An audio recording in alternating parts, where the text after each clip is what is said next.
Uhum. Ok.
Jorge, tudo bem? Você me escuta?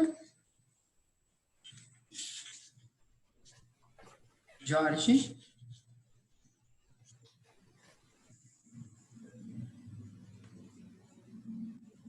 Jorge?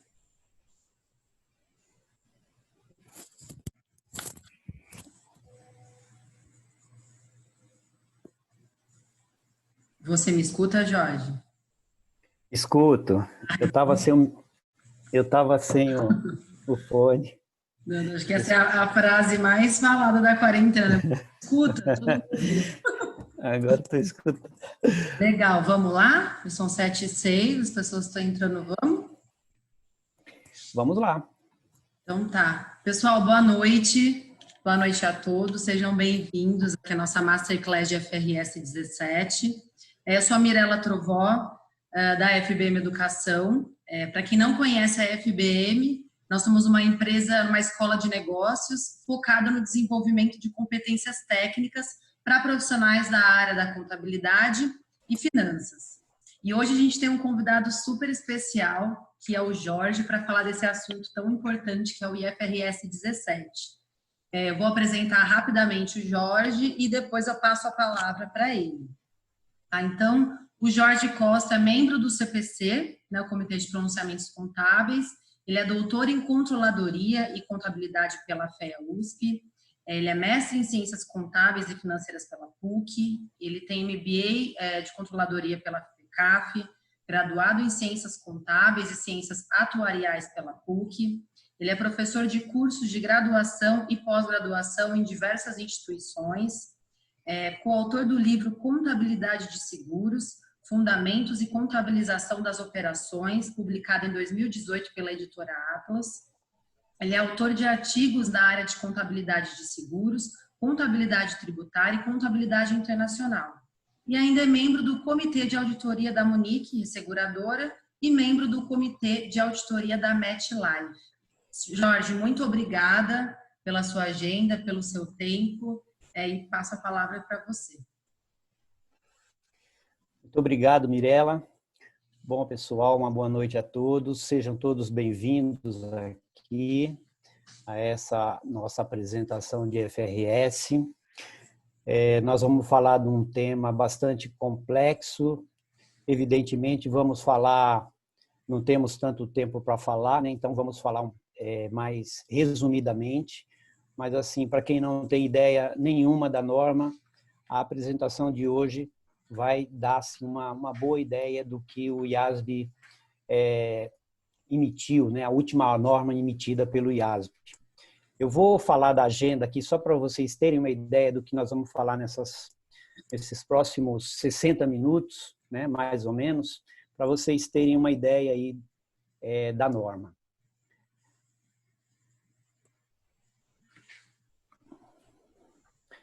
Bom, primeiramente aqui, nós vamos ver por que precisamos da IFRS 17, né? Nós vamos até fazer eu e a Mirella, uma tabelinha aqui para a gente acabar abordando todos esses temas.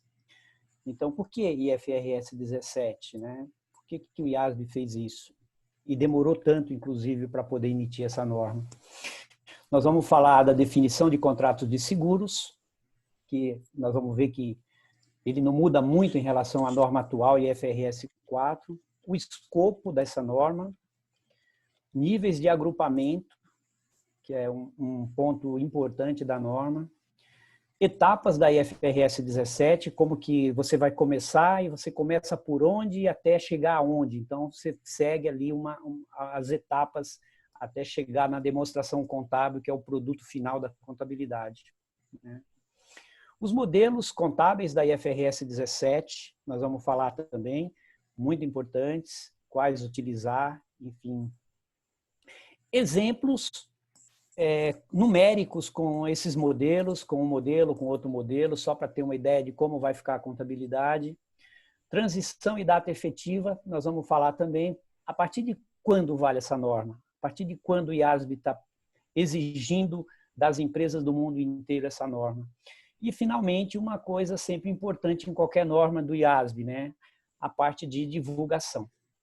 Então, é basicamente isso aí, Mirella, que nós vamos falar com o pessoal. Tá, a gente, então, segue com essa agenda. No final, pessoal, a gente vai abrir para perguntas, tá? Então, no final, a gente vai dar oportunidade para vocês interagirem, tá bom? Então, vamos lá, Jorge. Vamos iniciar, então, falando sobre a necessidade desta norma, né? Por que precisamos dela? Como a IFRS 17 define contratos de seguro? O que é um contrato de seguro? O que está no escopo dessa norma? Legal, Mirella. Bom, a gente fez aqui as telas para nos ajudar um pouco, mas assim, por que nós precisamos dessa norma? Nós precisamos dessa norma porque o mundo inteiro não tem uma norma de seguros.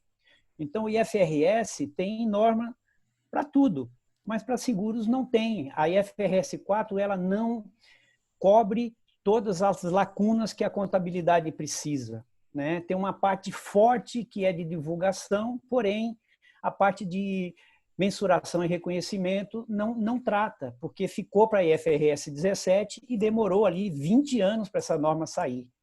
Então, por que precisamos? Precisamos para ter uma norma única para todo mundo utilizar, o mundo inteiro utilizar, que possa haver comparabilidade. A gente sabe que a estrutura conceitual da contabilidade, ele coloca lá como uma das características da informação contábil a comparabilidade que a gente não tem. Então, isso vai ser possível a partir de quando todo mundo estiver utilizando essa norma. E, assim, pegando um gancho na norma, né, a complexidade que existe é porque ela é movida por fluxos de caixa. Então, por ser movida por fluxo de caixa, a participação do atuário é muito importante, porque ele vai ter muitos cálculos para fazer e passar para os contadores. Então, a questão dos cálculos atuariais e dos fluxos de caixa é assim um aspecto muitíssimo importante da norma. Sobre a definição de contrato de seguros, ela não alterou em relação ao IFRS 4, né? Então, a definição é a mesma, só para relembrar aqui, um contrato de seguro, de um lado você tem um segurado, do outro lado você tem a seguradora. Então, o IASB fala que é preciso que haja um risco significativo, é preciso haver uma transferência de risco do segurado para a seguradora, né? Então, essa é uma outra parte. E ali, para compensar um evento futuro incerto, e que venha a afetar adversamente ou negativamente o segurado. Ou seja, é o sinistro, né, que ele pode acontecer. Então, de um lado, um segurado, do outro, a seguradora. E aí, esse risco precisa ser significativo. Se não for um risco significativo, se for um risco financeiro que não tenha significado, assim, em termos de seguro, não vale, não estaria dentro do escopo da norma, né? Então, aqui, o que está no escopo da norma efetivamente? Os contratos de seguros, os contratos também de resseguro e também aquela parte que tenha características discricionárias, né? Contratos que tenha características discricionárias. Então, é isso que... Deixa eu dar uma olhadinha aqui. Só um minutinho aqui, pessoal, que eu estou... Então, essa parte está no escopo, né? Os contratos emitidos com característica de participação discricionária, basicamente os três. O que não está no escopo? Então, se a gente verificar, precisa tirar. Por exemplo, garantia de um fabricante. Quando o fabricante, você compra uma geladeira em determinada loja, você tem uma garantia, e isso está coberto pela IAS 37. Ativos e passivos de empregado de planos de benefício, tem IAS 19, né? Tem a IAS 19, que é o CPC 33. Títulos de capitalização são considerados contratos de investimentos. Componente de serviço, que precisa ser separado, está na IFRS 15. E também componentes financeiros derivativos também que precisam ser separados, né? Então, isso daí estaria fora do escopo da IFRS 17. Então, o que está dentro e o que está fora do escopo. Então, quando a gente pega um contrato, a gente precisa analisar para verificar, né, se ele está ou não tá dentro do escopo da IFRS 17. Seria basicamente isso aí, Mirela. Certo. Um dos requerimentos da norma é a separação das receitas que se enquadrem na definição dos contratos de seguro, né, Jorge? Como que isso é feito? Bom, quando a seguradora está analisando o contrato, ela precisa verificar se tudo que está ali está dentro do escopo da norma, se tem risco significativo, que talvez seja assim, uma palavra-chave ali de você saber se está ou não está. E você pode encontrar alguns contratos que tenha, por exemplo, derivativo embutido. Aí precisa separar. Você pode ter ali um componente de investimento, uma aplicação financeira, né, embutida no contrato. Precisa separar e precisa aplicar a norma correspondente, IFRS 9 nos dois exemplos. E também você pode encontrar um componente de serviço, que seria, por exemplo, a seguradora oferecendo um serviço adicional se você adquire ali aquele risco, né? A gente vê algumas seguradoras oferecendo serviço de residência, chaveiro e tal, dentro de um contrato de automóvel. O contrato de seguro é o risco de automóvel. Agora, tudo que tiver embutido ali precisa separar, não contabilizar como prêmio de seguros, né, que seria ali IFRS 17, e contabilizar exatamente na norma apropriada. No caso de serviço, seria a IFRS 15. Então, isso é preciso separar na hora que você pega um contrato e vê que tem embutido dentro desse contrato alguma coisa que não está dentro do escopo. Seria basicamente isso aí, Mirela. Certo. Vamos falar agora sobre os agrupamentos. A IFRS 17 requer uma série de agrupamentos. Fala um pouquinho sobre eles, Jorge, por favor. Bom, os agrupamentos, eu separei aqui em 3 agrupamentos, né? Tem um agrupamento por nível de saframento, um outro por nível de portfólio, eu estou colocando 2 telas para falar sobre isso, e uma por nível de grupo. O que diferencia um do outro, né? No caso do saframento, a norma pede para você fazer separações dos contratos com emissões assim, de até 1 ano. Então, precisa separar os contratos por safras, né? Então, é preciso fazer isso. A norma tem essa exigência. O outro é por nível de portfólio. Então, você vai ver as linhas de negócios da empresa, quais são os riscos que tem similares para poder fazer os agrupamentos, aqueles riscos que são gerenciados em conjunto. Aí você deixa todos esses riscos dentro de um portfólio X. Eu coloquei aqui como exemplo portfólio A, portfólio B, né? E o terceiro nível seria o nível de grupo. Então, você vai agrupar contratos onerosos, que a gente vai falar um pouquinho mais para frente sobre isso, os contratos lucrativos e os contratos que podem se tornar onerosos. Então, como se fosse assim por lucratividades dos contratos. Então, é preciso fazer esse agrupamento para poder verificar quais são os contratos que tem lucro, que não tem lucro, enfim, a norma exige esses agrupamentos. Então, aqui eu coloquei um exemplo de saframentos, né, de portfólio e nível de grupo, tá vendo? Portfólio A, portfólio B, nível de portfólio. Dentro do portfólio A, várias safras, anos de 2012, 2013, 2014, enfim, foi indo. E aí no portfólio B a mesma coisa. E por fim, por nível de grupo, onerosos, não onerosos, precisa também ser feito. Um outro quadro que eu também trouxe para falar um pouco de agrupamento é isso aqui. Por exemplo, nível de portfólio.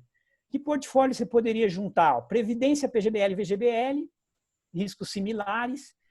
Seguro de vida em grupo, acidentes pessoais, riscos similares. Empresarial, vários ramos que tem ali dentro, separar. Saúde e odontologia, que está no escopo lá da ANS, né? Está sob a fiscalização da ANS. E, no caso de previdência complementar daqueles planos tradicionais, também fazer uma separação para não deixar junto com PGBL e VGBL. Então, caso de nível de portfólio. Aí tem os níveis de saframento, que a gente viu datas, e aqui eu estou colocando outras datas, e de lucratividade, né? Quais são os contratos onerosos, dentro dos contratos onerosos, ali o saframento, e também considerar ali os riscos similares de cada um. Então, onerosos, não onerosos e que não são onerosos no momento, mas podem se tornar onerosos. Seria basicamente isso aí, viu, Mirela? Certo. E como que fica a sequência, Jorge, para todo o processo de contabilização de um contrato de seguro? Bem, quando a empresa começa a analisar o contrato de seguro, primeiramente ele vai ver se está dentro do escopo, né? Então, você pega, por exemplo, seguradoras que têm riscos de até 1 ano, automóvel, residência e tal, isso está tudo dentro do escopo. Se pegar se for uma empresa de capitalização, já não tá fora do escopo. Então, precisa ver primeiro, identificar se está dentro do escopo. Depois, como a gente viu, tem que separar o que é prêmio de seguro do que não é prêmio de seguro, o que está aquelas separações que precisam ser feitas, se tem derivativo embutido, vai lá pela IFRS 9, no caso IAS 39, né? Porque a IFRS 9 ela está atrelada à IFRS 17. Então o IASB deu a opção de você aprovar, né, as próprias o mundo inteiro aprovar IFRS 9 somente no momento que a IFRS 17 começar. Então, por enquanto, utiliza-se a IAS 39. Então, vai, no caso aqui, separar derivativo embutido, tratar pela IAS 39, tratar todos os componentes de investimento, tirar toda a parte do que é de serviço, tratar pela IFRS 15, enfim, seria essa etapa 2 de separação. Depois você tem os agrupamentos que a gente acabou de falar também aqui, o nível de portfólio, saframento, lucratividades. Então, também fazer toda essa separação para poder fazer as contabilizações já nas etapas separadamente. O 4 aqui, aplicação do modelo contábil que a IFRS 17 vai trazer. Então, precisa verificar se cabe no modelo X ou cabe no modelo Y. A gente vai ver esses modelos também um pouco mais para frente. Então, se couber no modelo X, vai no modelo X. Se puder utilizar o modelo Y, que é mais simplificado, né? Nós vamos dar um pouco mais de detalhes mais para frente. Então, você vai ver qual é o modelo nessa etapa 4 que você vai aplicar ali ao seu contrato. Depois você vai fazer o reconhecimento, né? Dependendo do modelo que você está fazendo, vai ser de uma forma ou de outra forma, fazer o reconhecimento, fazer a mensuração, né? A mensuração subsequente, né? Porque se você vai ter a mensuração inicial, a mensuração subsequente, ou seja, tópicos que qualquer norma do IASB trata, né? Qualquer norma internacional trata, né? Reconhecimento inicial, né? Depois você vai ter a mensuração inicial, mensuração subsequente. Então, essa etapa 5 faria isso. A apresentação, né? Apresentar os elementos da receita e despesa separadamente, né? Aquela, não pode ficar também fazendo net, né? Entre receitas e despesas, ativos e passivos. Uma apresentação adequada para os contratos de seguros e, por fim, a divulgação, né? Preparar as divulgações apropriadas, o balanço patrimonial, né? Vai fazer a demonstração do resultado do exercício, do resultado abrangente, a mutação, ou seja, as notas explicativas e, finalmente, divulgar aí um produto para que os usuários das informações contábeis possam utilizá-las, né? Seria basicamente isso aí, as etapas, resumidamente. Tá, Mirela, seria isso.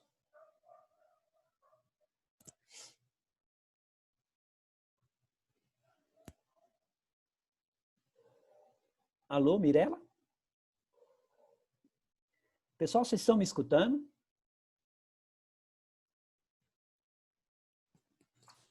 Alô? Escuto. Escuta? Sim. Então, essa questão das etapas foi coberta, né, eu acho. Tá bom. Muito se fala sobre os modelos, né, contábeis da nova norma. Quantos eles são, Jorge? É possível escolher um deles? Bom, então, os modelos contábeis são assim extremamente importantes nessa norma. Eles são 3 modelos contábeis. Não é possível escolher um deles. É preciso verificar onde que se encaixa o seu produto no modelo. Não pode dizer, eu vou usar o modelo simplificado ou o modelo geral. Não pode. A princípio, o modelo padrão é o modelo geral, né? Que a gente está chamando aqui de BBA, né? Uma sigla em inglês. Então, esse é o modelo padrão para os contratos de seguros. Pode utilizar esse modelo para tudo, né? E aí você para previdência, para seguros, enfim, o que encaixar dentro da definição do contrato de seguros, você pode utilizar o modelo padrão. Tem também o modelo geral, só que modificado, né? VFA, né?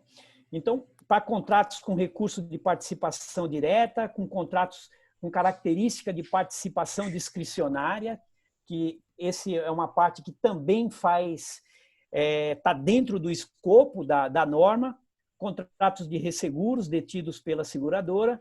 Então, isso daí caberia dentro do modelo geral, né? Então, basicamente esse. E, por fim, eu acredito que muitas seguradoras do Brasil vão utilizar o modelo de alocação de prêmio, o PAA. É um modelo que está sendo colocado como um modelo simplificado. Então, esse modelo simplificado, ele realmente é menos complexo do que o modelo geral e, evidentemente, para poder utilizá-lo, é preciso que você esteja, né, esteja em determinadas situações para que você possa utilizar. A gente vai ver isso quando que a empresa poderia utilizar esse modelo simplificado.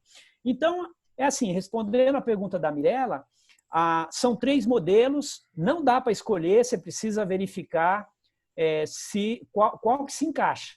A princípio, o modelo geral poderia todo mundo utilizar.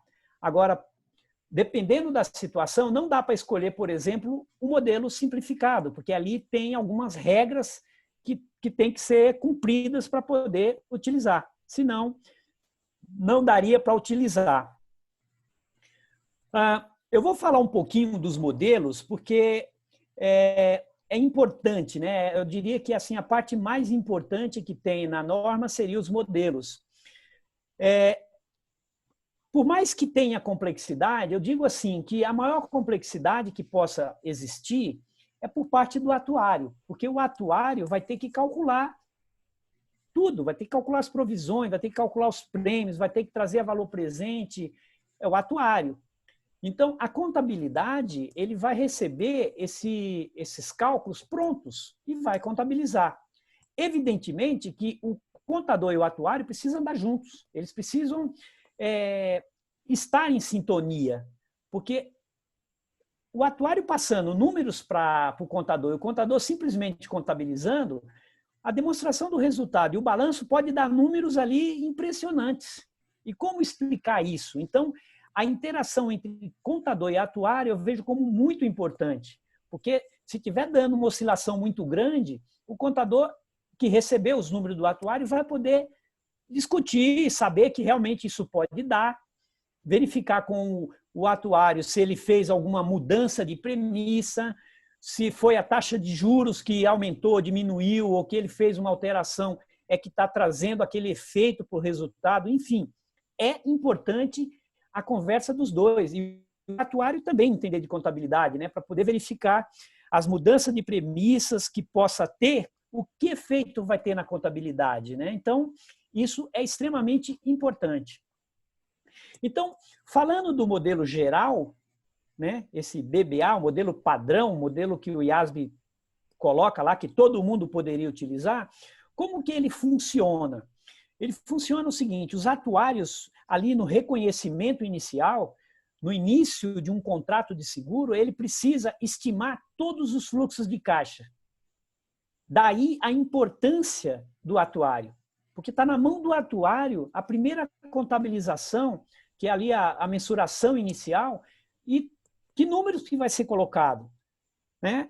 A princípio você tem o número da comissão ou do prêmio que está sendo cobrado, mas tem que olhar todos os fluxos de caixa futuros. Tem que verificar quando que cada prêmio vai ser recebido, quando que cada comissão vai ser paga, quando que cada sinistro vai ser pago, qual é o valor de cada sinistro.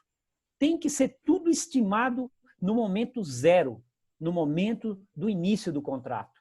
Então, são essa linha aí de estimativas dos fluxos de caixa futuro. Todos eles precisam ser estimados. Então, o atuário tem esse papel.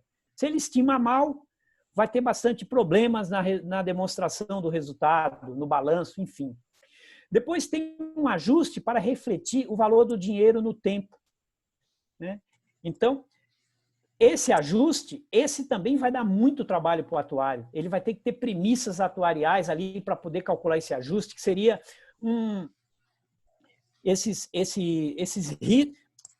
na verdade, eu acredito que aqui a SUSEP vai definir uma taxa de juros, né? A norma não está definindo isso, como qualquer norma do IASB, né, que é uma norma principiológica, ela não define a taxa de juros, né? Mas assim, a SUSEP, para não deixar todo mundo, todas as seguradoras utilizarem as suas taxas de juros, ela já tem ali um antecedente, né, hoje, que é o teste de adequação de passivo, que ela colocou lá uma taxa lá, estrutura a termo da taxa de juros. Então, talvez possa ser definida isso aqui, aí o atuário vai utilizar essa taxa aqui, não vai precisar ficar verificando uma taxa da empresa mesmo, né? Então, precisa trazer a valor presente. Com que taxa? O mundo inteiro não vai definir.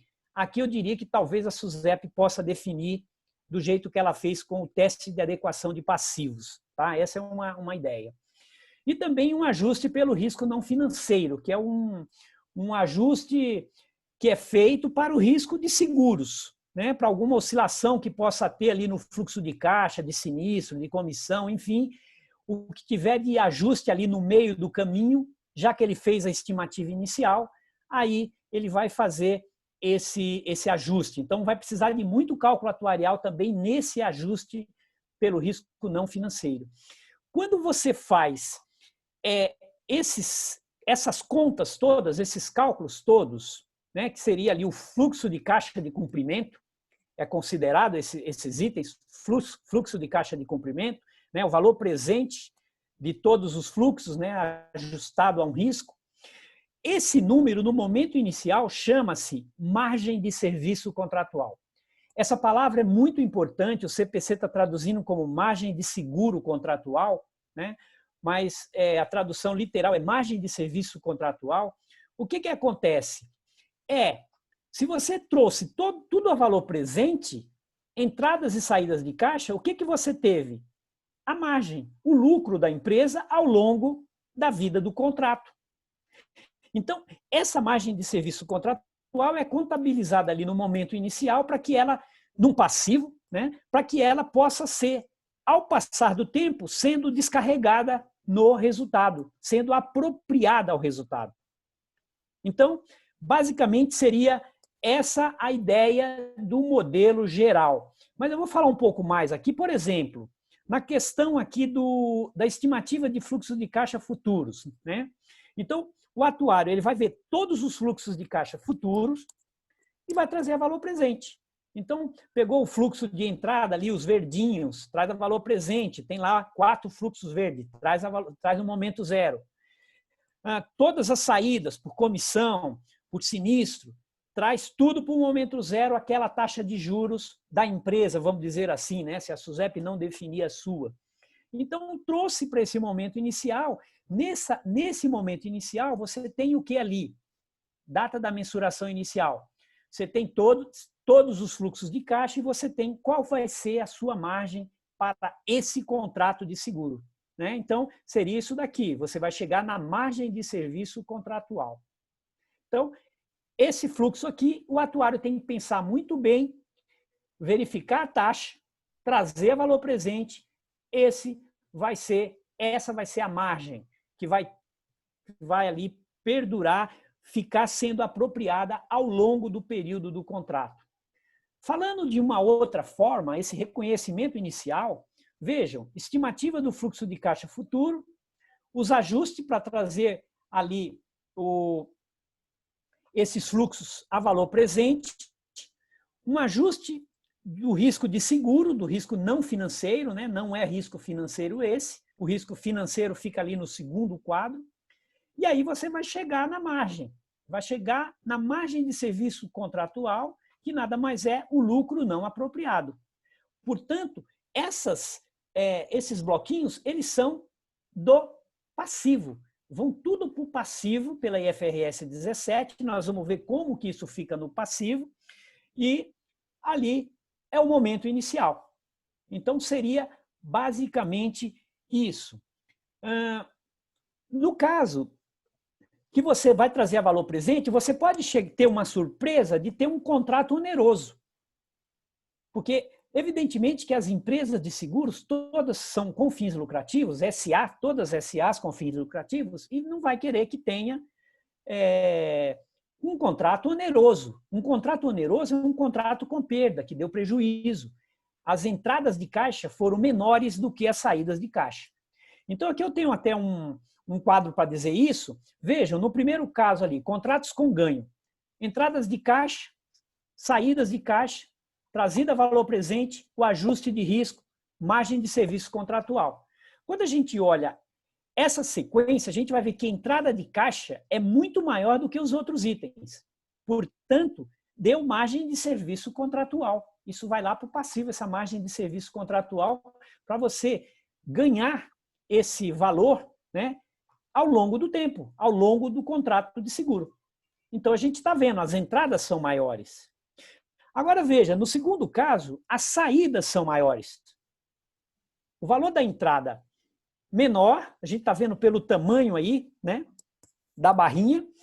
A saída maior, traz tudo a valor presente, o ajuste de risco, você vai ter uma perda. O que vai acontecer? O que o IASB faz? O que ele manda fazer? Ele diz o seguinte: para contratos com ganho, que você chegou na margem de serviço contratual, você coloca essa margem de serviço contratual no seu passivo e vai descarregando na receita ao longo da vigência do contrato. No caso dos contratos com perda, os contratos onerosos, essa perda tem que ir diretamente para o resultado. Diretamente para o resultado. Eu diria que aqui existe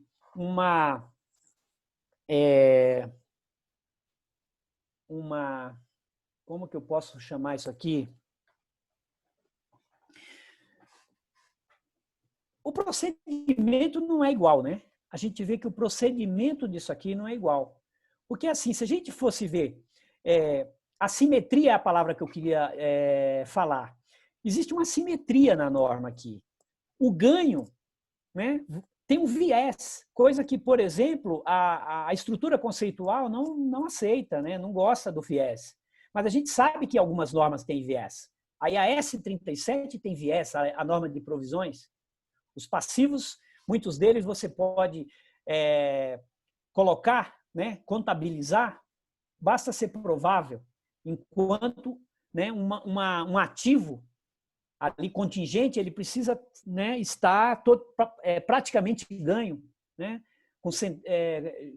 transitado em julgado e tudo mais. Então, ali tem viés. Aqui tem viés também, porque essa perda poderia ficar no ativo e você ia descarregando a perda ao longo do período.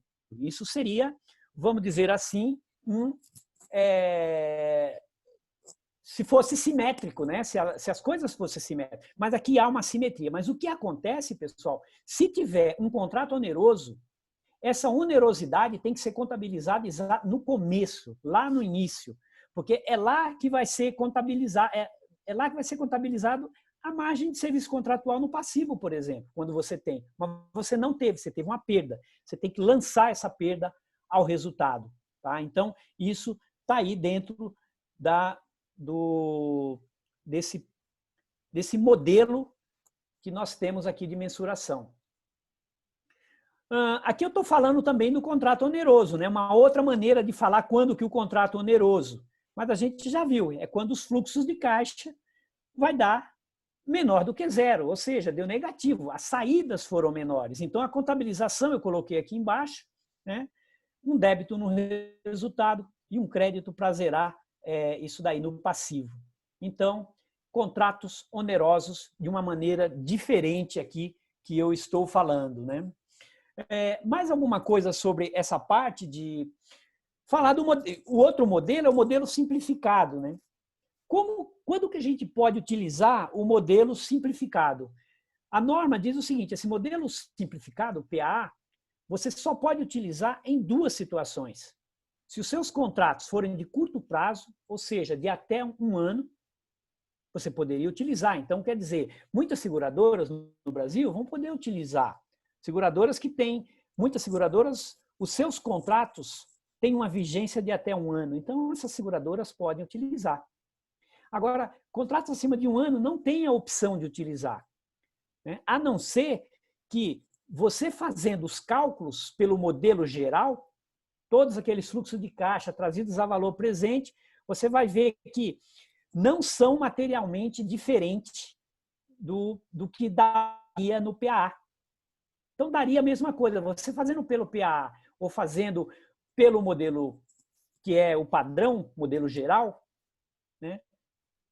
O BBA, então você poderia também fazer utilizar o modelo simplificado por ser mais simplificado, né? Então daria menos trabalho na contabilização. Agora, se houver uma variabilidade muito grande, não pode utilizar. Se o contrato for acima de um ano e tiver essa variabilidade muito grande, né? Não dá, as contas não serem materialmente iguais, né? Então não dá para usar, teria que ser basicamente iguais os dois modelos, tá? Então esse seria o modelo simplificado, nós vamos falar um pouquinho mais sobre eles, né? Aqui eu estou dando um exemplo dos dois modelos, como que ficaria na contabilidade, né? Vejam que no BBA, que é o modelo geral, a gente tem a margem de serviço contratual, que é aquela margem, os fluxos de caixa futuros, né, o ajuste de risco, Isso aí é um dos passivos que foi definido pela norma chamado passivo para cobertura remanescente. Tá? Então, no BBA, né, no modelo geral, ficaria ali essas contas.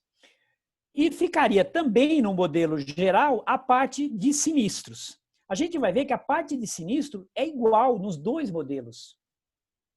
Então, talvez a simplificação esteja muito mais no passivo para cobertura remanescente do que no passivo para sinistros incorridos ou ocorridos.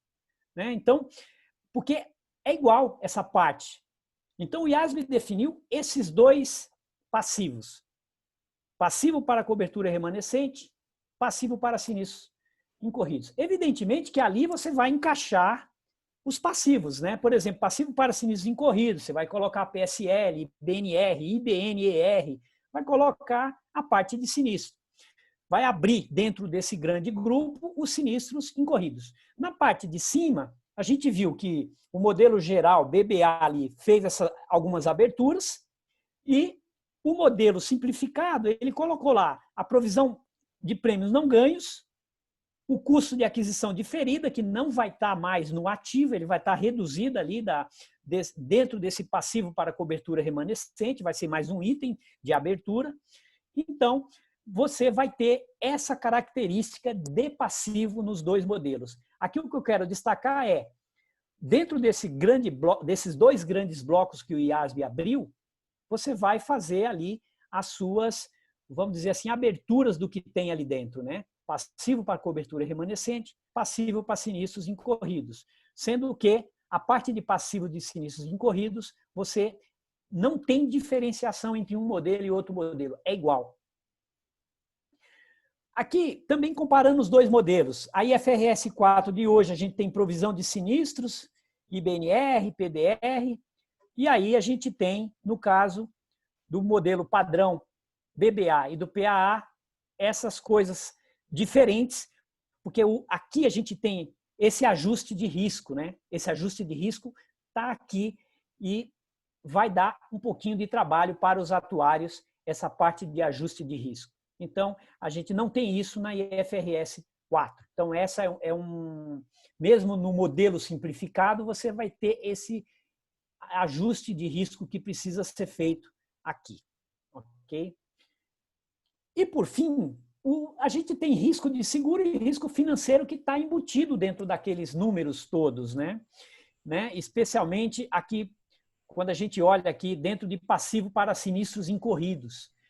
Então, vejam, o que é risco de seguros? Morte, sobrevivência, doença, invalidez, perdas e dano de propriedade, né? Inadimplência do devedor, a gente vê que tem alguns seguros que cobrem, né? Créditos e tal. E o risco financeiro, taxa de juros, preço, né, de instrumentos, né, valor de mercado, preço da commodity, taxa de câmbio, inflação, enfim. São os riscos que estão aqui, que a gente detalhou que tem risco financeiro e não financeiro aqui para ser medido pelo atuário. O atuário aí, então, terá um grande trabalho, né? Então, seria basicamente isso daí. Viu, Mirela? Certo. Você falou bastante dos modelos, né, Jorge? Você Tem poderia... bastante coisa. Tem, né? Acho que para ficar mais claro, você poderia nos dar alguns exemplos da contabilização? Legal. Então, a gente fez aqui uns exemplos. Eu peguei aqui um exemplo pelo modelo geral, que é o BBA, e peguei um exemplo pelo modelo simplificado. Vejam, vamos aqui entender. Uma determinada empresa emitiu contratos de seguros para 4 anos e o atuário ele fez essa visão de fluxo de caixa. Prêmios emitidos, eu coloquei vários números aí que totaliza 1.260. E vai ser recebidos em datas diferentes, inclusive o primeiro pagamento no ato, né? Cobrança antecipada. Custos de aquisição, estou colocando que ele pagou no primeiro ano de vigência do contrato, poderia ter colocado qualquer mas aí é o atuário que está vendo isso, né? E está colocando dessa forma. Sinistros a ocorrer, ele colocou de 720, 180 em cada ano. E o ajuste de risco eu estou colocando aqui de uma forma também linear, né? 16 para cada ano, 64. Então, você tem vários componentes aqui só para poder a gente ter uma ideia daqueles números todos. Então, veja, uma posição em 1º de janeiro de 2016. É preciso fazer a mensuração inicial para saber qual é a margem. Então, vejam, pessoal, nesse modelo geral, o que está acontecendo? A gente viu que o prêmio é 1.260, custo de aquisição 56. Para facilitar o cálculo, eu não trouxe nada a valor presente, tá? Então, esses números todos deveriam ser trazidos a valor presente, uma determinada taxa. Aqui a gente tem 1 hora só para falar de tanta coisa, então, para ficar mais fácil, sinistros a ocorrer 720, sinistros a ocorrer. Então, ou seja, ele está estimando que acontecerá sinistro. E o ajuste de risco, 64. Portanto, o valor presente do fluxo de caixa é 420. E nesse momento, essa é a margem de serviço contratual. Essa é a margem. Ou seja, houve um fluxo de caixa positivo em 420. Essa é a minha margem para que eu possa apropriar ao longo da vigência do meu contrato. Eu coloquei aqui um balanço com essa mensuração inicial e o primeiro ano ali em 2016. Então, veja como ficaria esse caso. Caixa equivalente de caixa, no primeiro momento ali, ele chegou a receber uma parcela 252. Ele tem que receber outras parcelas que dá 252 vezes 4, que dá 1.008. Ok, isso aí vai dar 1.260 o total do ativo. Aqui eu não coloquei uma linha do total do ativo. No caso do passivo para cobertura remanescente, então eu vou ter o valor presente dos fluxos de caixa, 840, né, que são esses fluxos de caixas aí, esses 3 últimos da tabela, e a gente que deu 420. Vejam que dentro de passivo para cobertura remanescente teve o valor presente dos fluxos de caixa, que eu vou pagar no futuro, estou estimando, e minha margem que eu vou ganhar ao longo do tempo. O meu lucro é 0, eu estou ali no momento inicial, estou começando agora, 1/1/2016. Passado um ano, o que aconteceu? Vejam que aqui em 31/12/2016 foi recebido mais uma parcela do prêmio, foi pago o custo de aquisição, ocorreu um sinistro aqui de 180 e ajuste de risco 16. Tá? O que eu fiz aqui? Eu coloquei no caixa aqui o que foi recebido, considerando aquelas informações. Exceto o sinistro que ocorreu e não foi pago, tá? Eu só fiz isso para mostrar como que a gente coloca o passivo para sinistros ocorridos. Se eu não colocasse dessa forma, não daria para dar esse exemplo. Então, vai ter o valor presente das saídas de caixa, tudo que eu não paguei. A margem de serviço contratual, como passou um ano, eu ganhei uma parte dela, ela vai diminuir. E eu vou ter agora um passivo para sinistros ocorridos de 180. Vejam que o 180 ele migrou do valor presente dos fluxos de caixa, onde era 840 na coluna anterior, e ele foi para a coluna de passivo para sinistros ocorridos, porque ocorreu já, eu estou em 31/12, ele migrou de valor. O que ficou lá no valor presente são coisas que continuam sendo estimadas para os próximos anos. É sempre próximos anos que vai acontecer aquilo e está tudo estimado ainda. Aqui ocorreu o sinistro, coloquei aqui. Nesse caso aqui, deu um lucro de 121, portanto, o total do ativo e do passivo aqui também bateu, apesar de faltou aqui linha, eu queria deixar só numa tela para a gente ter uma visão geral. Eu ia colocar o total do ativo e do passivo, mas eu acabei não colocando, mas esses totais estão batidos. Então, com isso, pessoal, a gente tem uma visão do que seria o modelo geral. O modelo simplificado, o que vai ser? Você vai fazer, eu dei um exemplo aqui. O exemplo é o seguinte, você vai fazer o prêmio ganho, como a gente tem hoje, né? O custo de aquisição diferido, como a gente tem hoje, e o que você receber vai para a caixa equivalente de caixa, o que você não receber, ativos de contratos de seguros, está faltando receber. O passivo para cobertura remanescente é como se fosse a PPNG, né? A PPNG e o custo de aquisição diferido, que vai ser uma dedução disso. Os passivos que ocorreram, e não foram pagos ainda, vai estar contabilizado, e o lucro. Então, eu dei um exemplo aqui que o total de ativo e de passivo, em 30 de 6 de 2019, deu 498, em 30 de 6 de 2020, deu 217. Dei aqui 2 exemplos, mas para a gente ter uma ideia de como que fica o balanço, como é que estão as contas, né? Verificar exatamente isso. Então, é isso, Mirela. 2 exemplos. Um exemplo simplificado e um exemplo pelo modelo geral. Excelente, Jorge. Falar um pouco sobre quando as seguradoras do mundo inteiro vão começar a utilizar a IFRS 17 e como que vai ser essa transição da atual norma, IFRS 4, para a IFRS 17. Ok. Então, transição e data efetiva. Gente, a data é 2023. Eu já vi em algumas pessoas falando é 2021, é 2022 e tal. Para isso, eu trouxe aqui até a página da norma e pintei em amarelo, que é 2023. Tá vendo aqui do lado esquerdo? Eu coloquei um amarelinho, 2023. Já vi muita gente falando, não, só vale para o amendment. Ou seja, a norma demorou tanto para ser feita, né? Ela tem 21 anos que ela demorou para ser feita. Depois de feita, já teve amendments, já teve alterações do IASB. Então, o que acontece? Uma das alterações foi, inicialmente era 2021, ela foi para 2022 e agora ela foi para 2023. Então, a data é 2023. Você pode fazer uma antecipação, aplicar antecipadamente? Pode, como qualquer norma do IASB, né?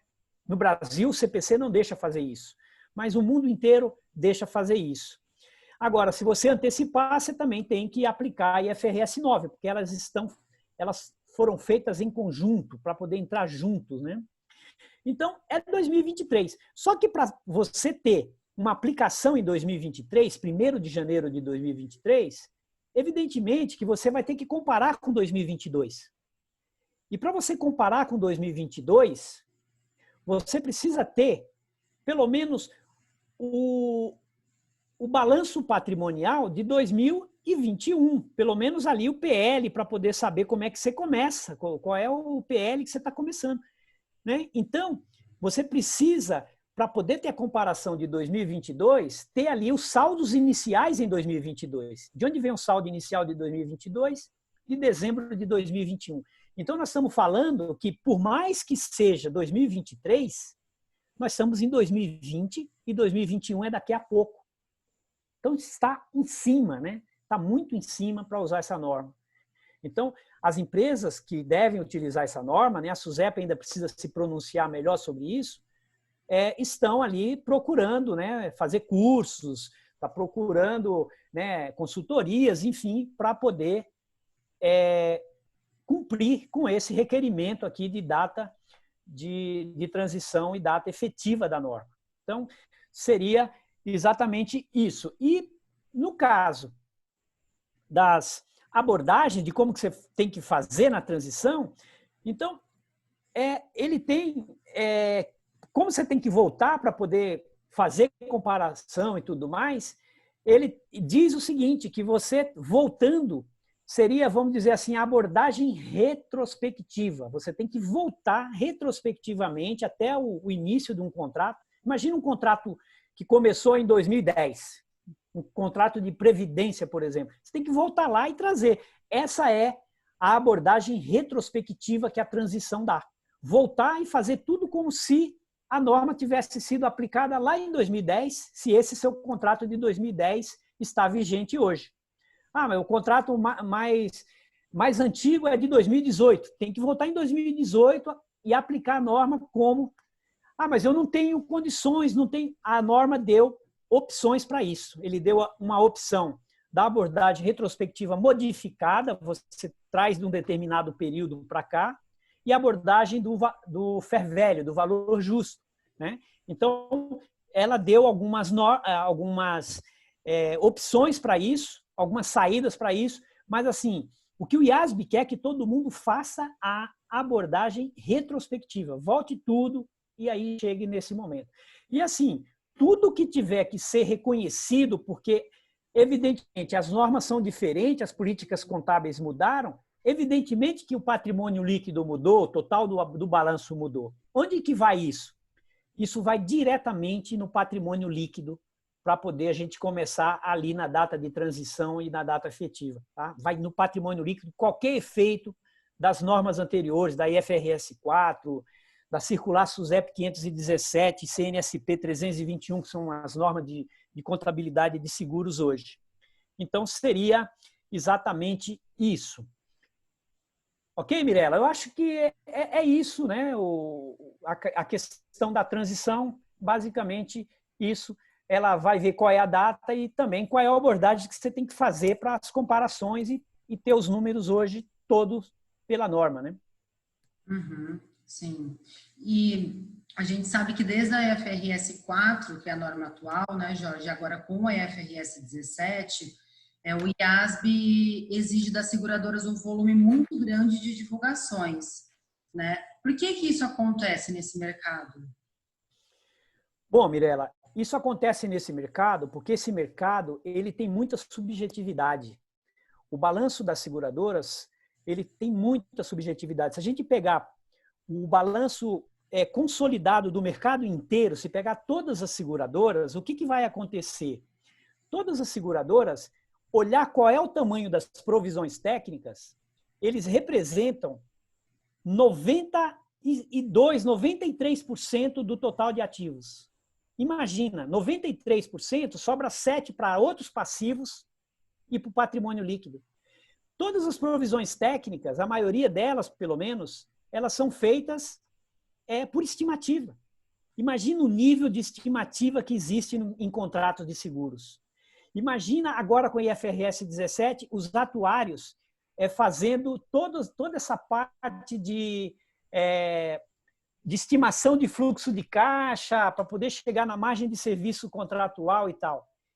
É muito estimativa. Então, se você não der uma boa divulgação de quais são suas premissas financeiras, premissas atuariais, o que você está utilizando, né? Taxa de juros, tábua, é difícil para poder compreender. Então, o IASB exige por causa disso. Então, a IFRS 4 já era forte nisso aí, colocou bastante coisa para divulgar no Brasil, né? Ele não falava de requerimentos ali de mensuração, reconhecimento, mas já tinha uma boa base de divulgação e essa não poderia ser diferente, né? Então, as notas explicativas têm que mostrar para os usuários para que eles possam avaliar como é que a empresa está fazendo, que taxa de juros está fazendo e, assim, os analistas que entendem do mercado, né, poder até fazer alguns ajustes que eles acham que fazem, e eles fazem, né, em todos os balanços. Isso aqui poderia ser assim, diferente, se eu tirar isso.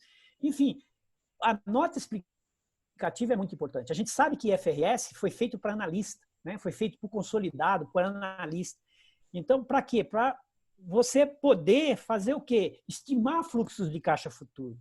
E essa norma já é totalmente de estimativa de fluxo de caixa futuro. Então, por isso que esse mercado tem essa característica extremamente importante, né? Então, seria basicamente isso que aí a SUSEP tem. A SUSEP também, né, pela IFRS 4, exigindo, né, uma série de novos requerimentos que a SUSEP fez por causa da IFRS 4, né, o CPC 11, exigiu, por exemplo,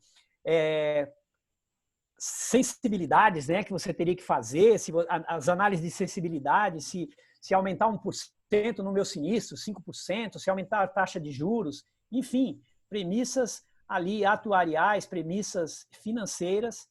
Então, isso é importante, já está sendo feito. Portanto, divulgação é uma coisa que vai ser forte nessa norma também. É basicamente isso aí que acontece com o caso da divulgação, viu, Mirela? Uhum.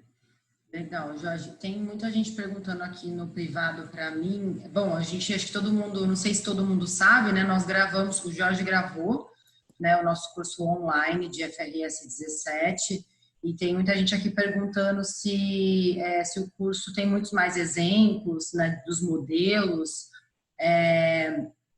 e também se a gente tem um módulo específico de contabilização. Acho que ninguém melhor para falar, Jorge, né, do conteúdo do que você. Você pode falar um pouquinho? Sim. Bom, a gente teve realmente pouco tempo para poder falar de uma norma tão complexa como é essa, né? Então, realmente, eu fiz aqui de tudo para poder dar pelo menos assim um pequeno resumo de cada parte da norma para vocês terem uma ideia. Eu acho que, para quem nunca viu, vendo essa apresentação, escutando essa apresentação, vai ter uma ideia realmente do que é a norma. Mas realmente 1 hora é muito pouco tempo, né? Então a gente desenvolveu esse curso, né, como a Mirela falou, online, e lá sim, lá vai ter bastante exemplos, né, do modelo geral, do modelo simplificado. Cada item desse de agregação tem muitos exemplos para poder ver como é que é. As definições de contrato de seguros também vai dar exemplos. Vocês viram que eu coloquei número 1, 2 ali, a gente vai dizer o que é risco infrativo, dar exemplo. Então, o módulo de contabilização, por exemplo, é um módulo que traz exemplos nos 2 modelos, né? O modelo simplificado, então, é um grande tempo, né, para poder fazer isso. Então, eu acho que valeria a pena olhar esse curso, porque é uma oportunidade, né, para poder se aprofundar um pouco mais. Porque aqui, quem quiser se aprofundar com esse curso aqui somente, ou com essa minha apresentação aqui, vai ter somente uma ideia, né? Então, vocês têm a oportunidade, né, de olhar de fazer esse curso, que é um curso EAD, né, online. Então, eu acho que é isso, né, Mirela? Legal, legal. E agora a gente vai abrir para perguntas, mas antes eu gostaria de só dar um recado. A gente está gravando nessa aula, a gente vai disponibilizar para todo mundo amanhã, a gente deve enviar um e-mail com essa gravação, tá? E hoje vocês devem receber um e-mail de agradecimento e para quem tem interesse no curso, um cupom de desconto exclusivo para quem está participando aqui de 30%. Tá? Então, olhem os seus e-mails depois, se não encontrar na caixa, chequem o spam. E se não encontrar, entre em contato com a gente, tá bom? E, bom, Jorge, a gente teve uma pergunta do Amaro Araújo aqui, a seguinte pergunta podemos dizer que os prêmios de seguro serão aqueles diretamente ligados ao objeto da contratação do seguro? Perfeitamente, Amaro. Obrigado aí pela pergunta. Exatamente isso. Na hora que você vai segregar aquilo que não é seguro, aquilo que não está no escopo, o prêmio de seguro hoje, que já está poluído pela norma atual, porque ali a gente coloca aqueles exemplos que eu dei de assistência, por exemplo, tá ali dentro. Então, isso tudo vai sair, né, e vai para contas diferentes, receita de serviços e tal. Então, a sua pergunta realmente é oportuna. Só vai para a conta de prêmios aquilo que realmente tem a ver com o objeto que você está dando cobertura ali, no caso. No caso que eu dei ali do exemplo do automóvel, seria o que é do seguro automóvel. Aquela parte de residência, ali você não faria mais, né? Você ia colocar isso na parte de serviços, pela IFRS 15. Seria isso. Legal. Mais alguém, gente? Tem alguma outra pergunta para o Jorge? Teve alguns comentários aqui no chat, Jorge, mas era conforme você ia passando pelos pontos, né? Se tiver algum aí que você queira... Eu estou vendo alguns nomes aqui que eu conheço. Gilberto, Cosesp. André Colli Bem, Gilberto. O Alexandre Colli. Temos também o Guilherme, eu não sei se ele está aqui até agora. O Guilhermo? Guilherme, desculpa. O Guilhermo. Guilhermo disse que estaria, né? Sim, não, ele estava até agora. Mais alguém, pessoal? Quer fazer alguma pergunta para o Jorge? Fazer algum comentário? Eu estou olhando os nomes aqui ainda. Deixa eu ver mais. O pessoal está meio tímido, Jorge. Ó, tem a Camila. Oi, Camila. Tem a Camila aqui, ó. Conheço a Camila também. Cirilo.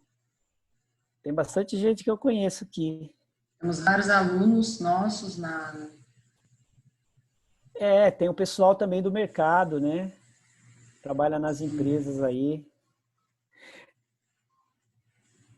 Sim, acho que não. Ninguém, mais alguém, gente? Só mandar pergunta aqui no chat. Deixa eu ver aqui no chat. Cole está comentando aqui, né, que é muito importante começarem a subir este tema junto à administração de suas empresas, pois apesar de ter até 2023, são muitas mudanças que devem ser feitas. Perfeitamente, muito bem falado aí, é uma coisa que eu não falei. Isso aí precisa realmente levar para a administração para sentir isso. Aliás, né, já passou da hora, eu diria, porque exige alguns custos, né? Você tem que gastar com sistema, com processo, você gastar com funcionários, né? Que é treinamentos para fazer isso. Então, é importante que aí a administração esteja imbuída disso aí, né? De fazer os esforços necessários aí para que tudo dê certo, né? Para que a norma seja trabalhada o mais rapidamente possível. As empresas, de uma forma geral, têm já feito, né, algumas coisas, já têm lido a norma, têm feito cursos, enfim. Certo. A gente tem aqui uma pergunta do Jardel. O TAP seria uma boa métrica para avaliar a onerosidade dos contratos? Olha aí o Jardel. Jardel é atuário, hein? Jardel vai ter muito trabalho com esse negócio. O Jardel, sim, Jardel, o TAP é uma boa métrica, porque o que acontece? Hoje o TAP ele já funciona mais ou menos parecido com o que a norma vai querer para o futuro, né? Hoje o TAP, a SUSEP exige que as seguradoras façam esse teste, né, de adequação de passivos, que é o TAP, utilizando ali fluxo de caixa, utilizando taxa de juros, apesar do mundo, né, o IASB não ter definido, mas como eu falei, a SUSEP definiu. Então, sim, né, Jardel, uma boa métrica para poder verificar a onerosidade, porque hoje o TAP, o que ele gera, né, nas seguradoras? Se você tiver contratos mais onerosos, o TAP vai mostrar ali que está faltando provisão, aí tem que calcular lá, o cálculo vai mostrar que, pelo teste, o passivo deveria ser maior. Então, se o passivo teria que ser maior, você tem que fazer um complemento de provisão. É a chamada provisão complementar de cobertura, a PCC, né, numa sigla que a SUSEP deu. Então, é uma boa métrica, viu, Jardel? E assim, os atuários, mais uma vez, né, assim como já faz no TAP, vai ter uma grande importância nessa norma. E obrigado pela pergunta aí. Então, já a gente tem mais uma pergunta da Ieda Bering. Ela diz, né, com certeza há muitas seguradoras que ainda não estão em direção ao IFRS 17. Haverá um caminho mais curto para essas seguradoras menores que já estão em atraso? Olha, Ieda, realmente as seguradoras menores, elas, né, têm menos orçamentos, enfim, deixa para ver isso mais na última hora. Mas eu diria que as seguradoras menores, elas poderiam estar dependendo do portfólio delas, poderia estar no modelo simplificado, né? Que não é tão simplificado assim quando você olha ali a parte dos sinistros, que ele também quer um ajuste de risco, enfim, toda essa questão aí que o atuário tem que ver. Então,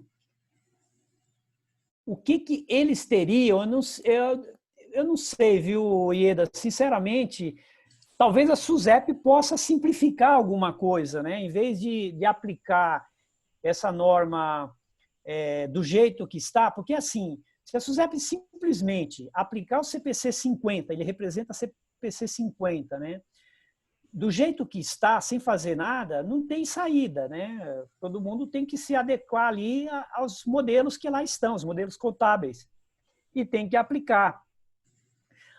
Agora, pode ser que a SUSEP flexibilize alguma coisa, né? Mas, se não flexibilizar, vai ser seguradora pequenininha, se bem que também são menos trabalho, menos apólices e tal, mas tem que ter o trabalho de qualquer forma.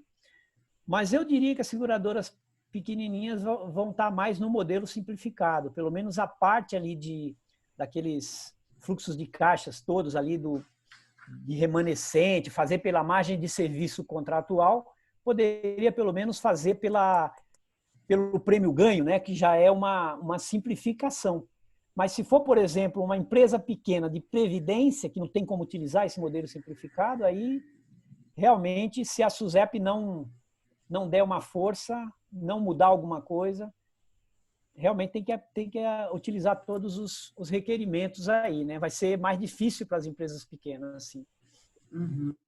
Temos mais uma pergunta do Luiz Pereira, ele agradece a aula, Jorge, e pergunta: você tem acompanhado ou acredita que o FRS 17 será de fato adotado na União Europeia e Estados Unidos na data prevista? Olha, Luiz, o IASB, muito obrigado pela pergunta, pela participação. O Luiz é um companheiro de longa data aí do mercado de seguros, né? Não vou nem dizer a data aí, senão a gente vai se entregar, né, Luiz? Mas, enfim, o IASB ele já adiou de 2021 para 2022 e de 2022 para 2023, né? Então, as empresas na Europa, né, tem muitas que começaram a trabalhar há bastante tempo, né, sobre isso aí, mas nos Estados Unidos não, porque nos Estados Unidos eles não utilizam IFRS, né, eles utilizam lá o US GAAP, eles estão fora do mundo das IFRS. Mas a União Europeia, que é, vamos dizer, onde o IFRS é forte, né, onde todo mundo utiliza, né, a União Europeia exige a utilização das IFRS, eu acredito que em 2023, viu, Luiz? Eu acredito que sim. Eu não sei dizer com tanta propriedade assim, mas eu acredito que sim, porque o IASB provavelmente fez aí algumas consultas, né, para eles e falou, tá bom, então vou colocar mais um ano para vocês aí. Eu acho que deve estar na combinação, mas a gente sabe que tem muitas resistências, né, mesmo na Europa, que é onde, né, mais se utiliza IFRS, onde está a sede do IASB, né, em Londres e tal.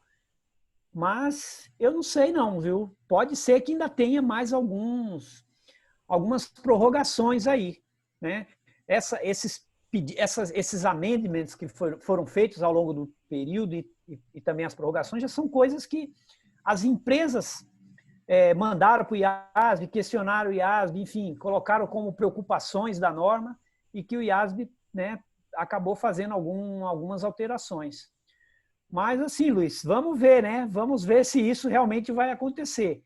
Eu acredito que aconteça, tá? Porque assim tem muita empresa na Europa que tem trabalhado há bastante tempo nessa norma, na IFRS 17, né? Muito tempo mesmo, coisa de 4 anos, 5 anos que já está trabalhando, então estão realmente preparadas, né? Mas, enfim, vamos ver. Agradeço aí a sua pergunta também, da Ieda. Temos mais uma pergunta aqui do Levi. Ele diz: o IASB também está discutindo a emissão de uma nova norma, Primary Financial Statements, que substituirá o IAS 1.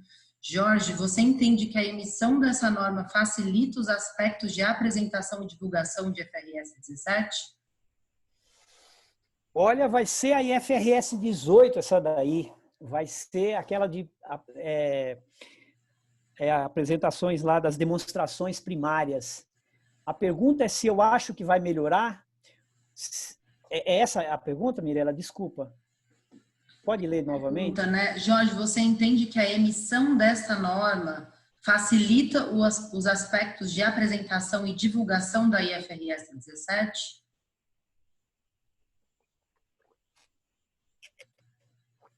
Olha, Levi, essa norma, ela vai mexer com todo mundo, né? Porque era uma norma geral, ela é uma norma que vai valer para seguradora, para banco, para indústria, para comércio, para tudo. É uma norma que vai substituir a S1, como você bem falou. E ali, o que a norma tem, né? Ele coloca mais ou menos uma apresentação, por exemplo, da demonstração do resultado, mais ou menos nos moldes do fluxo de caixa. Evidentemente que não é um fluxo de caixa, mas a gente sabe que no fluxo de caixa tem ali as atividades operacionais de investimento e de financiamento. Então, a DRE vai ter essa cara também, né? Tudo bem que algumas definições não são iguais de fluxo de caixa, a competência vai continuar e tal. Então, ele vai dizer o que é operacional, né? Então, vai ter um subtotal para o operacional, um subtotal para ver o que vem de resultado de investimentos e um subtotal de financiamento. Então, ele vai ter assim, vamos dizer assim, essa analogia com a DFC. Outra coisa da norma que também é relevante, né, que vai ser exigida, essa norma é muito grande, está ainda sendo discutida, não é norma ainda, né? Será IFRS 18 no futuro, eu acho. Então, ele fala também que você tem que separar o que é normal, lucro normal, receitas e despesas normais ali do dia a dia, que vai acontecer nos próximos anos, porque se você vende seguro, vai ter prêmio esse ano, vai ter prêmio ano que vem, prêmio outro ano e tal, porque é a sua atividade. Agora, ele pede para separar o que é anormal, ou não recorrente. Então, ele vai querer saber o resultado recorrente, que é aquele do dia a dia, que vai se repetir ao longo dos anos, e aquele que é não recorrente, ou seja, aconteceu esse ano, mas será que vai acontecer o ano que vem? Vendi um imóvel. Esse imóvel teve um lucro de 2 milhões de reais. Vai para a minha DRE desse ano. Será que eu vou vender imóvel o ano que vem? Esse é um resultado não recorrente. Então, essa norma está sendo discutida. Essa norma, o IASB está pedindo que o mundo inteiro interaja, leia e mande sugestões, né? O CPC está tratando disso, um monte de outras entidades está fazendo isso também, para poder melhorar, porque assim, está faltando algumas definições ali, né? Então, o pessoal está pedindo essas definições melhores, como é que define o não recorrente, é um prazo, que prazo que vai utilizar, enfim. Indo para a parte de seguros, eu acho que, não sei se vai melhorar a apresentação da parte de seguros, né? Eu diria o seguinte, que ele vai ter impacto em todos os mercados. Impacto em todos os mercados. Ele não vai mudar o lucro, não vai mudar o tamanho do lucro líquido ou do prejuízo do exercício. Ele não vai. Ele só vai ter uma forma diferente de apresentar, né? Vai ter uns subtotais que vai mostrar o que vem da operação, o que não vem da operação. E também destacar o que é corrente e o que não é, o que é recorrente e o que não é recorrente. Por que é isso? Porque isso, como eu falei, as normas do IASB foram feitas para os usuários, especialmente os analistas. E os analistas, o que eles querem saber? Se essa empresa vai trazer fluxos de caixa futuro para poder precificar a ação dessas empresas. Então, para eles, saber o que é um resultado anormal, não recorrente, ele não vai acontecer nos próximos anos. Então, quer dizer, o analista não vai poder ficar fazendo previsão de fluxo de caixa futuro para aquilo ali, aquilo não vai acontecer. Enfim, então assim, objetivamente, eu não sei se vai alterar algo sobre a questão do contrato de seguros, porque o lucro não vai mudar. O que ele vai fazer é separar o que vem da operação, que vem lá da IFRS 7, IFRS 17, e dentro das coisas que estão dentro da DRE da seguradora, ele vai separar o que é que vem de financiamento e que vem de investimento, né? Pegando um gancho do fluxo de caixa, e vai separar o que é corrente e não recorrente. Recorrente e não recorrente. Então, eu diria que é uma proposta interessante, não só para as seguradoras, mas para todo mundo, mas isso não mexe no lucro, né? Isso é só uma questão de apresentação dessas demonstrações primárias, eu diria isso. Certo, então mais uma aqui do Manzioni. Ele fala: Jorge, como você no início da aplicação da norma vê o grau de dificuldade para a parte fiscal? Bem, boa pergunta, Manzioni. A parte fiscal é uma parte que é muito interessante e é uma discussão em qualquer norma. Aconteceu agora na IFRS 16 de leasing, né? O CPC 06R2. A parte fiscal, gente, nós estamos sob a 12973. E a 12973, Manzioni, diz o seguinte, que toda nova norma que aparecer, a Receita tem que se pronunciar, porque senão você tem que fazer do jeito que você fazia. Então, isso na aplicação inicial é muito sacrificante para o pessoal. Vamos imaginar, vamos ver o que, por exemplo, aconteceu com o IFRS 16. A parte fiscal da IFRS 16, o que acontecia? Você pagava aluguel, despesa de aluguel, dedução da despesa de aluguel. Ok. Né? Pegou o aluguel ou um arrendamento qualquer, sem ser aluguel. Aí veio a norma e falou assim, bom, agora você não vai contabilizar a sua despesa pelo aluguel que você está pagando. Você vai fazer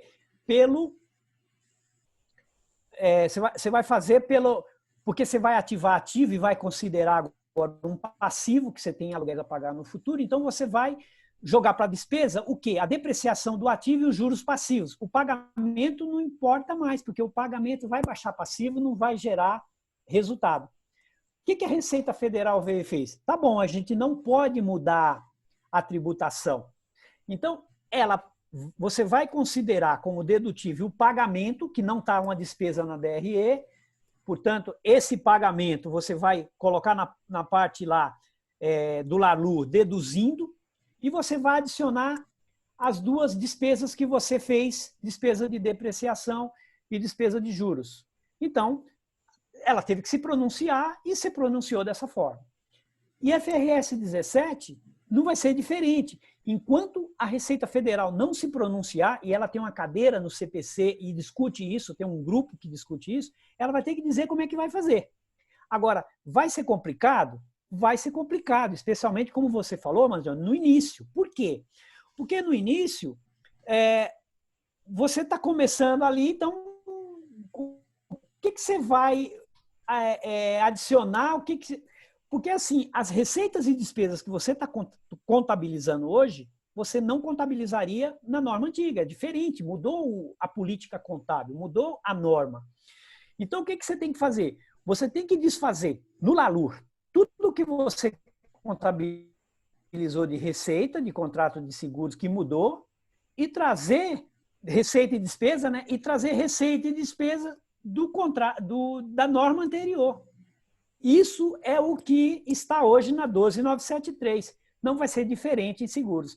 Agora, isso é complicado, porque quantas mensurações a gente vai fazer e a gente vai ter que contabilizar do jeito que contabilizava anteriormente para poder pegar as dedutibilidades ou as tributações? Muito complicado.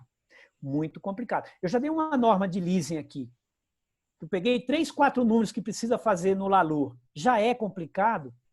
Imagina você pegar um monte de coisa que você contabilizava diferente e vai passar a contabilizar de outra forma agora. Então, eu acho que se ela não aceitar ou não dizer, olha, vou aceitar o que entrar na contabilidade vai ser, o que entrar de receita vai ser tributável, o que sair de despesa vai ser dedutível, se não fizer alguma coisa de simplificação, eu acho que a parte fiscal, que com a 12973 já mais do que quadruplicou, com esse negócio de adiciona, exclui coisas que às vezes não passou pela DRE, vai aumentar mais ainda com o IFRS 17, com certeza. É uma complicação. Certo. Temos mais uma dúvida aqui do Jardel. Ele pergunta como você avalia a possibilidade de a SUSEP adotar parcialmente o IFRS 17? Bom, Jardel está querendo me complicar, viu, Mirela? Falar pela SUSEP aqui vai ser duro. Mas Bom assim, dia. a SUSEP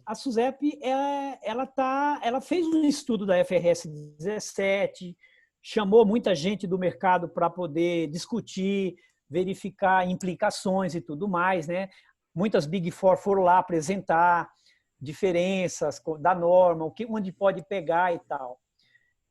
A SUSEP está avaliando isso, né? A SUSEP tem avaliado isso, a SUSEP tem um documento de avaliação já dos seus técnicos internos e também das reuniões que ele fez por fora.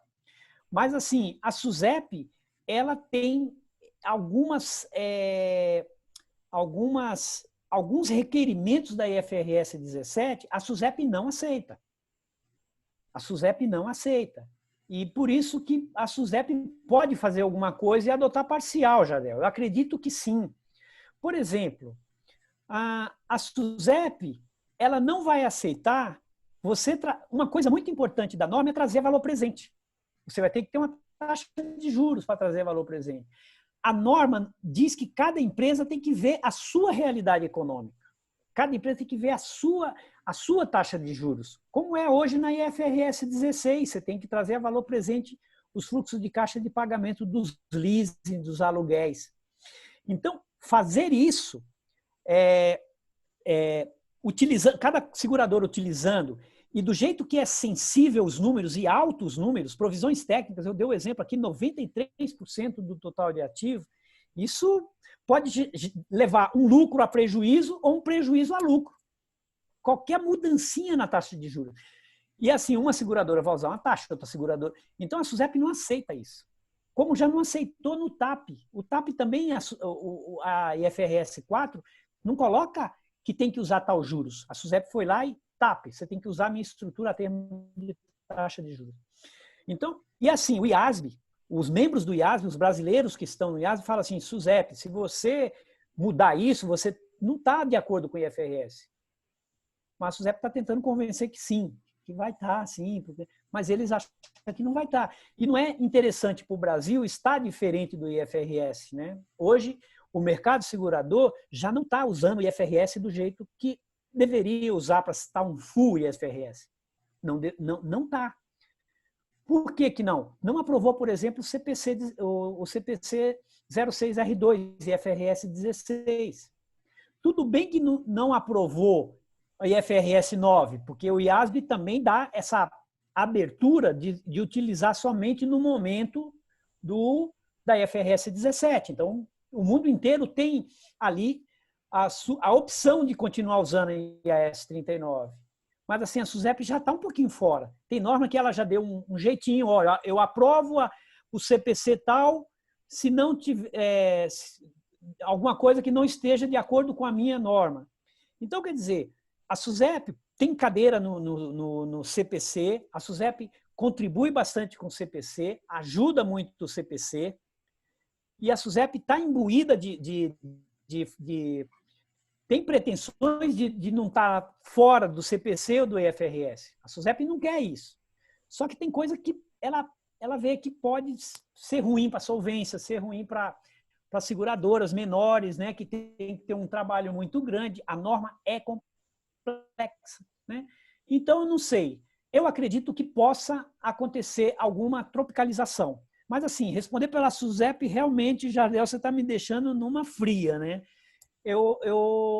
A gente não sabe o que a SUSEP vai fazer, né? A gente tem que aguardar o que a SUSEP vai fazer. Tudo que eu falar aqui, eu não posso estar falando uma besteira muito grande também. Mas eu vejo dessa forma, né? A SUSEP tem preocupações, sim, com alguns pontos da norma. Isso é verdade, é notório, né? A gente conversa com a SUSEP, a gente sabe. Mas vamos aguardar aí o que vem. Certo, vamos para as perguntas finais aqui, Jorge. O Sérgio, ele pergunta, ele parabeniza na sua apresentação e diz, já que a expectativa de pagamentos e recebimentos será utilizada nos fluxos atuariais e financeiros, pensando no resseguro, a RVR deixará de existir?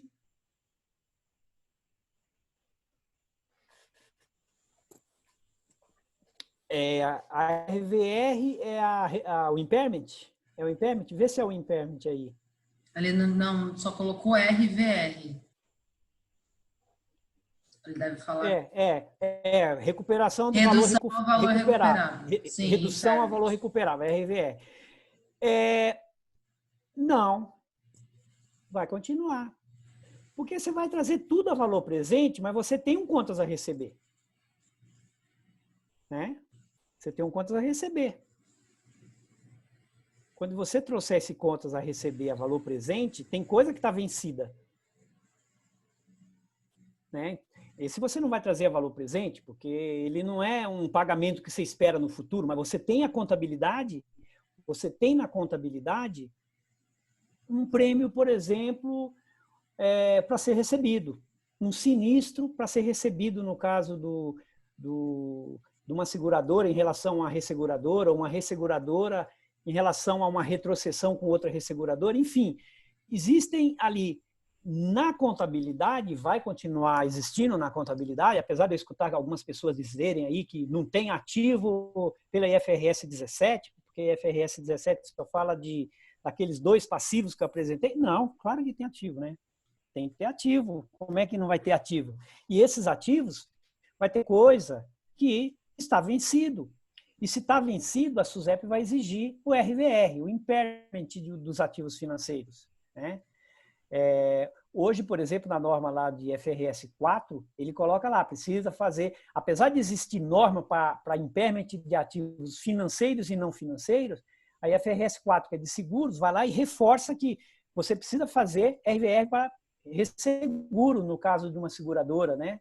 Uma resseguradora não pagar ali um sinistro, por exemplo. Então, a resposta vai continuar assim, porque quando você traz fluxos a valor presente, você está olhando os fluxos de caixa futuro.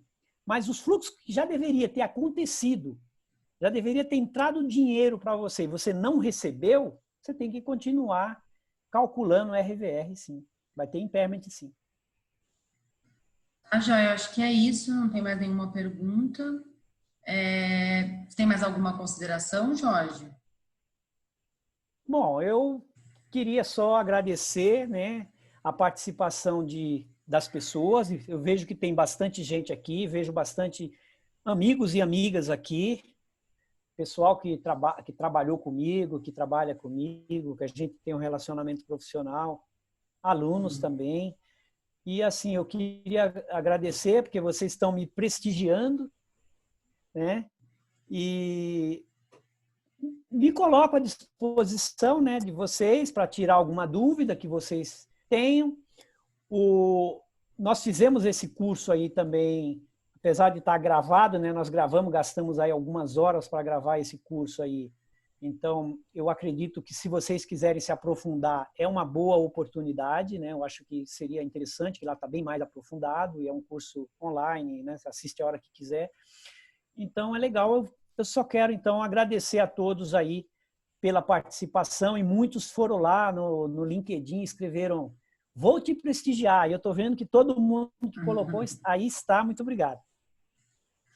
Legal, legal. Gente, muito obrigada também em nome da FBM Educação. Não deixem de checar os seus e-mails. Às 9 horas, a gente vai enviar um e-mail de agradecimento com um cupom de desconto de 30%,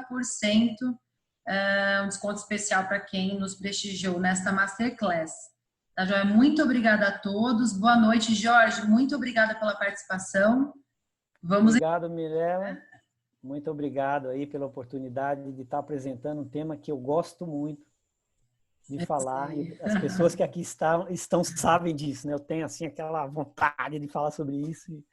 Então, obrigado pela oportunidade que a FBM me deu, tá? Tá, joia. Obrigada, gente. Tchau, tchau. Boa noite a todos. Boa noite a todos.